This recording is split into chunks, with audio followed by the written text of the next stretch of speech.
Hi, my name is Elena. I am going to educate you today.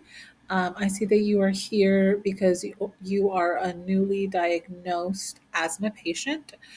So I'm just going to walk you through what asthma is and just some techniques. So we're going to go through this. So our learning objectives for today is what is asthma, symptoms and causes, effects on the lungs. What is an exacerbation? And then we will go into your asthma action plan. I will talk about zones of asthma and peak flow, the difference, proper inhaler usage, and then the difference between an MDI and a DPI, and then other medications that you may have to get on. And then we will talk about asthma, your asthma questionnaire, and your answers, and how we will approach your treatment plan with that. We will review your medication. And then at the end, we will summarize your visit and I'll give you like a follow up on when you need to come back. Okay, so firstly, what is asthma? Asthma is a chronic condition that affects one's breathing. Asthma is a chronic respiratory condition that causes the airways to become inflamed and narrow. So it's like you're normally, let's say you're like breathing through a milkshake straw. So that straw is a lot thicker. But then when you have asthma, that straw just becomes so much narrower. So it can be like a regular, like a Coke straw. So it's just a lot harder for you to breathe in. These changes make it harder for air to flow in the lungs, leading to breathing difficulties. Okay, asthma symptoms. So the general symptoms of asthma are wheezing and breathlessness or shortness of breath, excessive coughing, and then just feeling like a really constant tightness in your chest.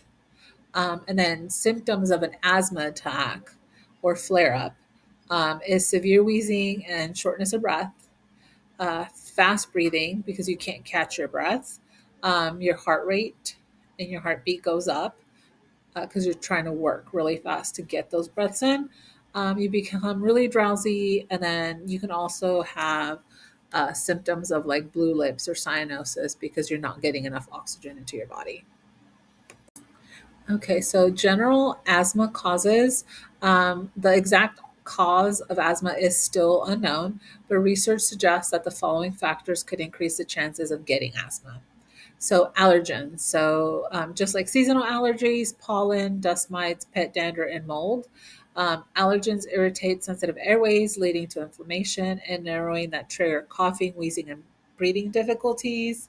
Air pollution and smoke, cigarette smoke, car emission, and polluted air contain particles and chemicals that make the lungs more reactive, often causing asthma attacks.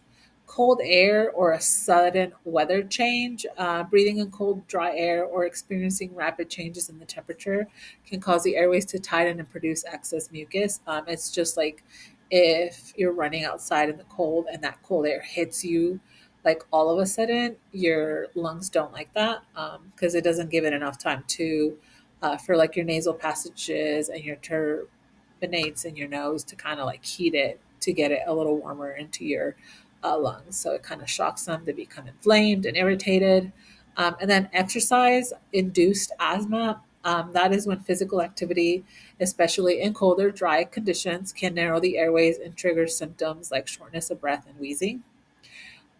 Respiratory infections, viral and bacterial infections, inflame the airways, making them more sensitive and prone to asthma flare ups, particularly in children. Stress and strong emotions, intense emotions, or stress can change breathing patterns, sometimes leading to hyperventilation, which may then trigger your asthma symptoms. And we will discuss effects of asthma on the lungs. The main one is airway inflammation. It just the swelling inside your airways, making them more sensitive and just um, making it harder for you to be able to breathe in and out easily. Muscle tightness, the airway muscles contract, reducing airflow, and then mucus buildup. The extra mucus blocks the passages, making it more difficult to breathe. Okay. Okay, so then we are going to talk about what is an exacerbation. An asthma exacerbation, also commonly known as an asthma attack or a flare up, you may hear those a lot more than an exacerbation, is a sudden worsening of asthma symptoms caused by increased inflammation, airway swelling, and mucus production.